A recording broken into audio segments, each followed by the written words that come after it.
crisis en Venezuela. Nicolás Maduro hace desaparecer el bolívar. A 2 años de la reconversión monetaria lanzada por Nicolás Maduro en Venezuela, de la moneda nacional el bolívar, queda poco y nada. El bolívar solo existe de forma nominal y virtual en las transacciones electrónicas bancarias y comerciales con tarjetas de plástico y ha sido reemplazada por las divisas internacionales como el dólar y el euro, ante el fracaso de la política monetaria chavista, dicen los economistas. Los chicos ya no dicen dame un bolívar, sino dame $1, cuando piden limosnas en la calle o recorren las kilométricas colas de coches que esperan para cargar algo de nafta en las estaciones de servicio. En su memoria ya no figura el billete con el rostro de Simón Bolívar, sino el de George Washington. El dólar ya cubre las transacciones de compra y venta del 65% del mercado local. En la misma cola de autos de una estación de servicios en Caracas, una mujer de 45 años vendía carteras y cinturones a $5 hechas con billetes de bolívares viejos. Mencionó, los hace mi hermana que tiene habilidades para manualidades, lo confesó de una forma orgullosa. En su casa tienen una buena reserva de billetes caducados que le sirven para ganarse la vida y encender el fogón de leña cuando se le acaban los fósforos y la garrafa de gas. Hace 2 años, Maduro decidió borrar 5 ceros al bolívar y decretar la paridad con el dólar para maquillar la profunda devaluación que había sufrido la moneda nacional al bajo de su administración. Sin embargo, la inflación galopante logró sumar otra vez los 5 ceros en poco tiempo, dejando moribundo al bolívar sin poder recuperarse. El nuevo cono monetario duró menos de un año. La Casa de la Moneda imprimió nuevos billetes, pero en pocos meses estos volvieron a escasearse al punto que se agotó el papel de la moneda para nuevos tirajes. Durante los 21 años del chavismo, el bolívar ha sufrido 3 reconversiones monetarias, una con Hugo Chávez y dos con los 7 años de Maduro, pese a la larga bonanza petrolera cuyo barril llegó a costar más de $100. El chavismo llegó incluso a politizar la moneda nacional, calificando de bolívar fuerte a bolívar soberano. Ahora un poco sobre la realidad en números. Hoy se cumplen 2 años de la segunda reconversión monetaria realizada por el chavismo-madurismo, con la cual eliminaron 5 ceros al bolívar.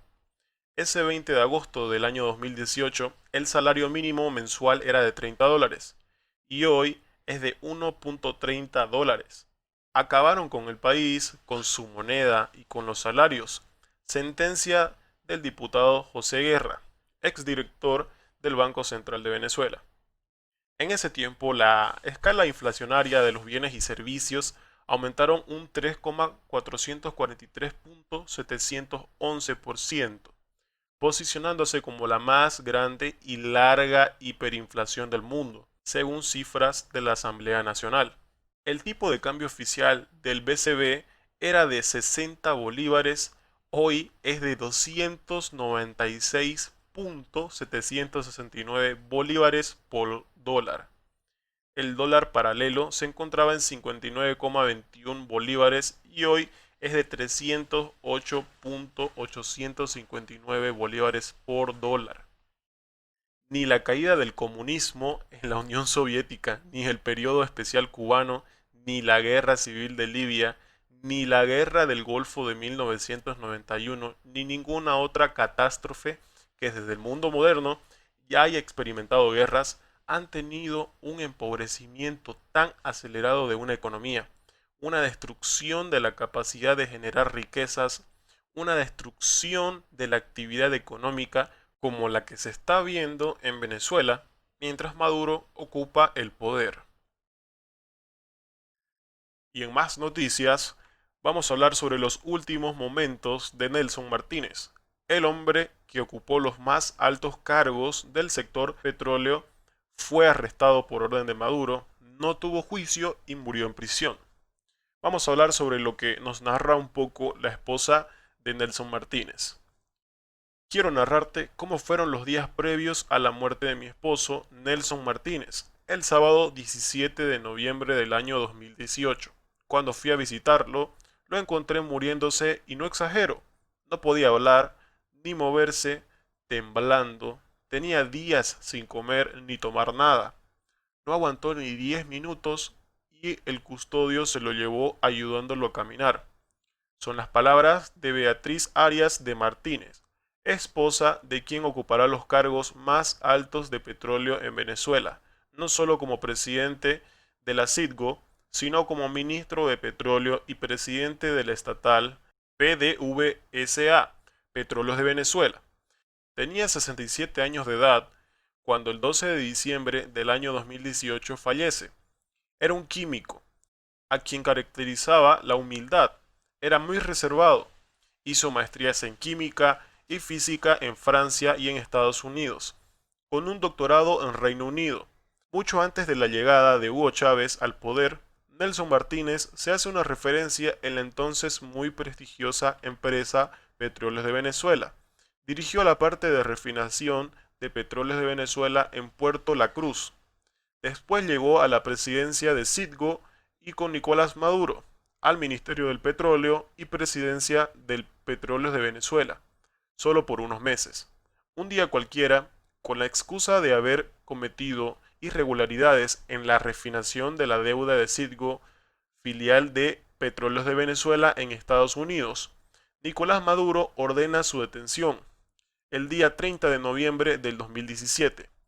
Ese día en la madrugada también es detenido, casi al mismo tiempo, Eulogio del Pino, quien fue ministro de Petróleo hace 3 días antes y quien había sustituido en ese cargo a Nelson Martínez el día 24 de agosto del 2017. Del Pino alcanzó a firmar un pequeño video solicitando derecho a la legítima defensa. Estuvo en los sótanos de la Dirección General de Contrainteligencia Militar hasta hace unas semanas, cuando en el marco de la pandemia fue enviado a cumplir prisión en su casa.